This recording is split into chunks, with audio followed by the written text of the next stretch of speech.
how to pick a highly profitable niche in 10 minutes or less for high ticket coaches, consultants, and course creators.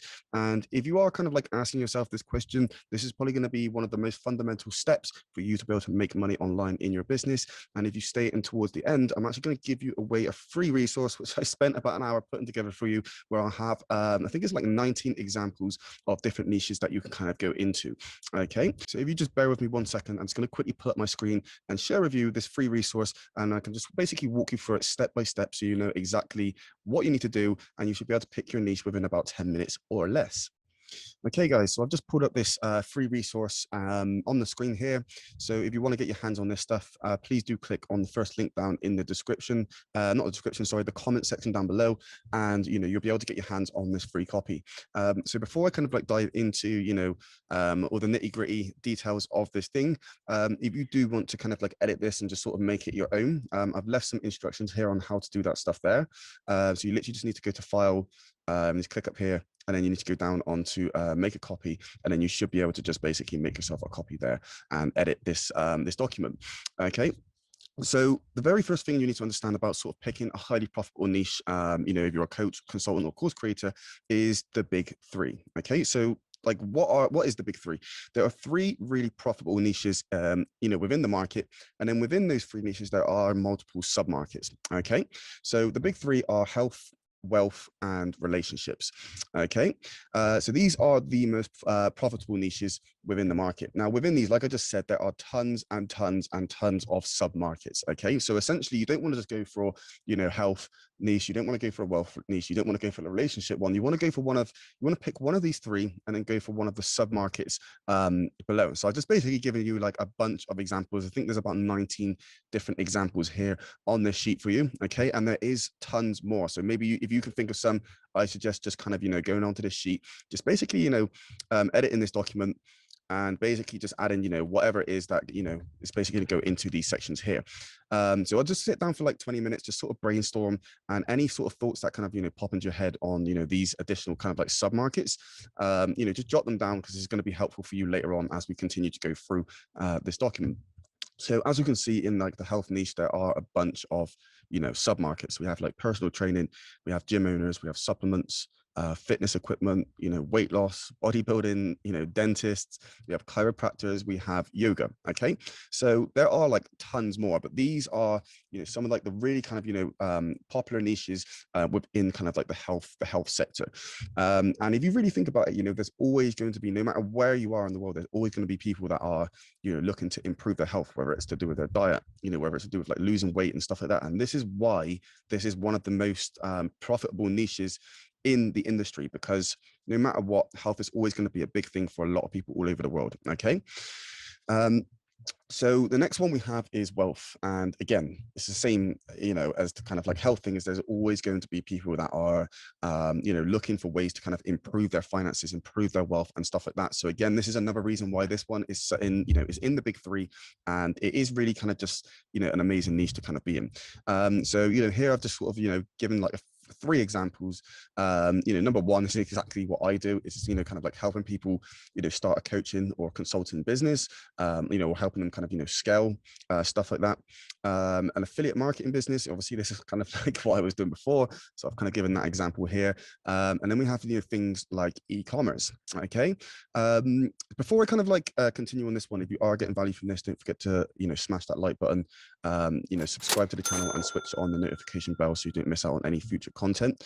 And then obviously we're going to continue now. We're going to dive into like the relationship niche, because this one is very interesting, and I would say out of these three, this one is actually probably one of the ones which there is a misconception that it's going to be harder for people to sell products in the relationship niche, but this is actually probably the easier one to actually do stuff in, because there's a lot of like emotion and pain kind of like attached to some of the things I'm about to talk about in just a second. Okay, so number one is, like, again, I've spoken about this many times before, helping people with porn addiction and stuff like that. And whenever I tell people that aren't in the industry that there are coaches out there who do this stuff, they're kind of like a bit like, what, like how the hell can somebody make money from that?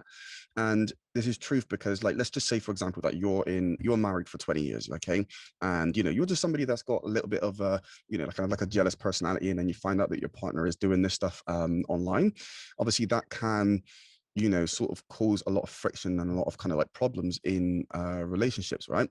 So if you're a coach who's got a solution to basically potentially save a marriage of like 20 odd years, then people will pay money to have that problem solved. Okay. So this is why, stuff like this is so good.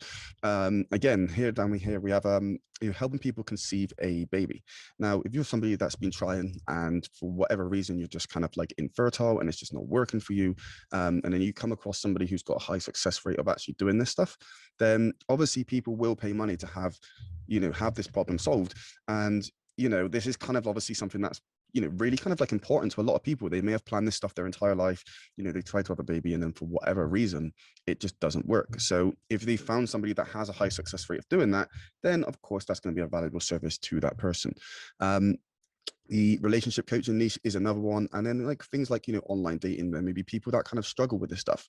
And, there are people that are running literally like 6-7 figure businesses by helping people, get matches, get dates and stuff like that to improve their, their love life, right?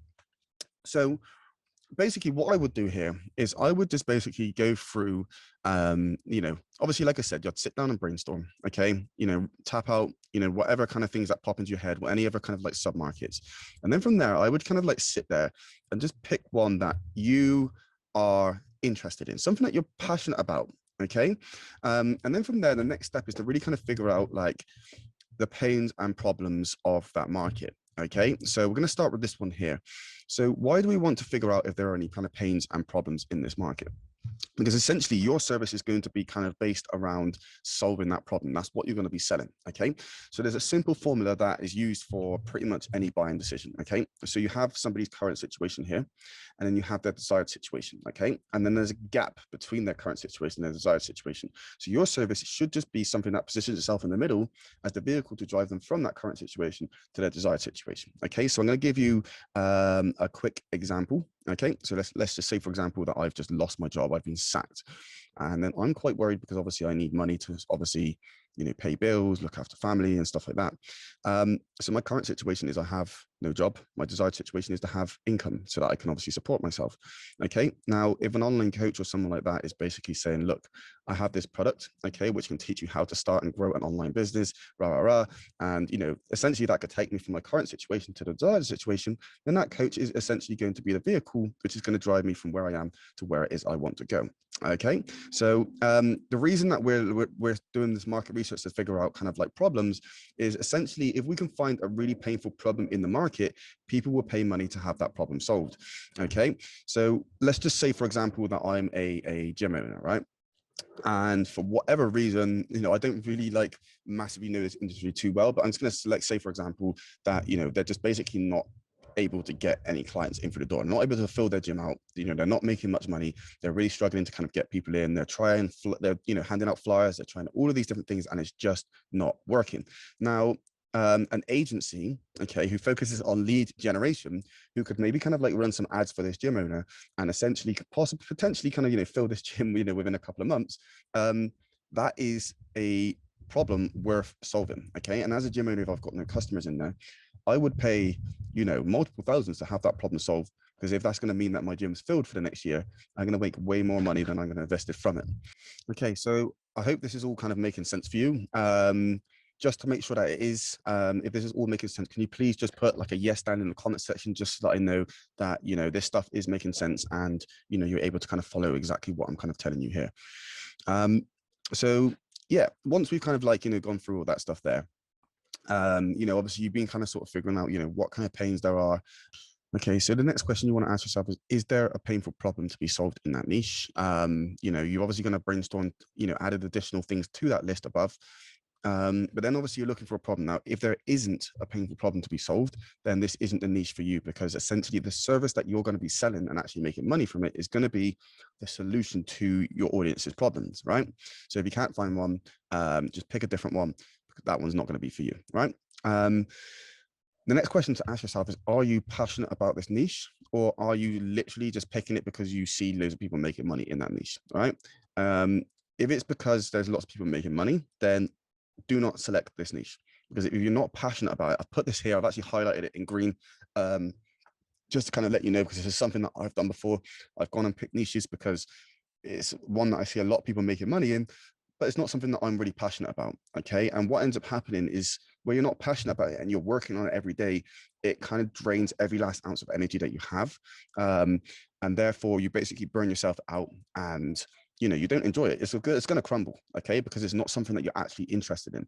Okay. So I've just put together a quick exercise for you to be able to figure out, what's right for you, what your interests are, that sort of stuff. Spend a couple of hours on this if you need to. Spend an hour on it. Just sit down, don't rush it, do it properly. And just kind of like list out a few of, like, what are your hobbies, what are your interests, are there any things that you're good at? Okay. Are there any sort of past careers? And these could be additional kind of niches that could be popping up just from you answering these questions.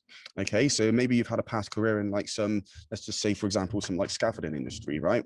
And you just know for a fact that there's just a problem across the industry, that if this problem was solved, business owners will be willing to pay for it and they'd make a lot more money from doing it. Okay, maybe you've got that kind of experience, you've got that knowledge, you know what the pains and problems are in these markets already, and then you can obviously use that knowledge and then obviously put it into your services and actually be able to solve that for business owners and actually make money from it. Okay.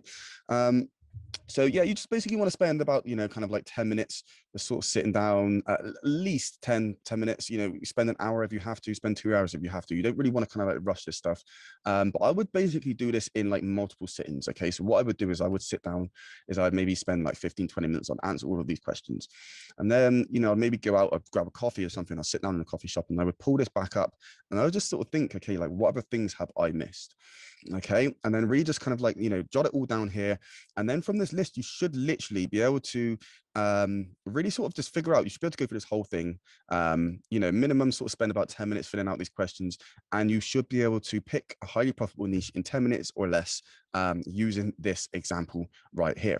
Okay, so if you have got value from this, please do leave a comment down in the comment section below. Don't forget to like, comment, and subscribe to this video. And